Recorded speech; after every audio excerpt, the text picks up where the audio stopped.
ఎన్నికలు వస్తే going to Delhi, cabinet ఏర్పాటు చేయాలంటే గోయింగ్ టు ఢిల్లీ, పొత్తుల కోసం గోయింగ్ టు ఢిల్లీ, సీట్ల కేటాయింపు కోసం గోయింగ్ టు ఢిల్లీ. గెలిస్తే ఢిల్లీ, ఓడిపోతే ఢిల్లీ. ఇక్కడ వీళ్ళు ఏం చేయాలన్నా అక్కడ ఓ మాట చెప్పాలి, అనుమతి తీసుకోవాలి.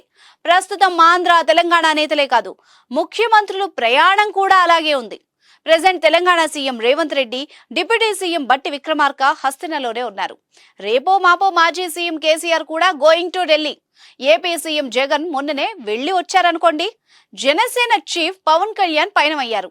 అసలు ఢిల్లీ టూర్ లో మతలబేంటో ఇప్పుడు చూద్దాం. అన్ని రకాల చర్మ సమస్యలకు శాశ్వత పరిష్కారం ఈ శ్రీత 9281458181. పవర్ లోకి వచ్చాక Revanth and team MP elections పై అధిష్టానంతో చర్చించేందుకు ఢిల్లీ వెళ్లారు. మరి మాజీ సీఎం కేసీఆర్ హస్తినకు ఎందుకు వెళ్లబోతున్నారు?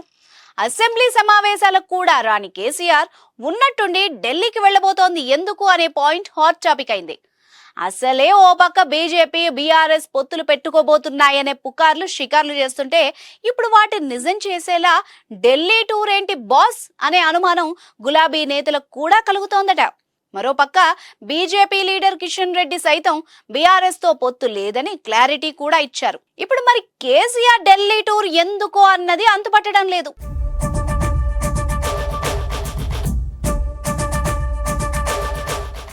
మరోపక్క బీజేపీతో పొత్తుల కోసం ఆంధ్రప్రదేశ్ నుంచి టీడీపీ చీఫ్ చంద్రబాబు వారం క్రితం హస్తినలో అమిత్ షాను కలిసి వచ్చారు. తర్వాత ఎటువంటి అప్డేట్ వచ్చినా దాఖలాలు లేవు.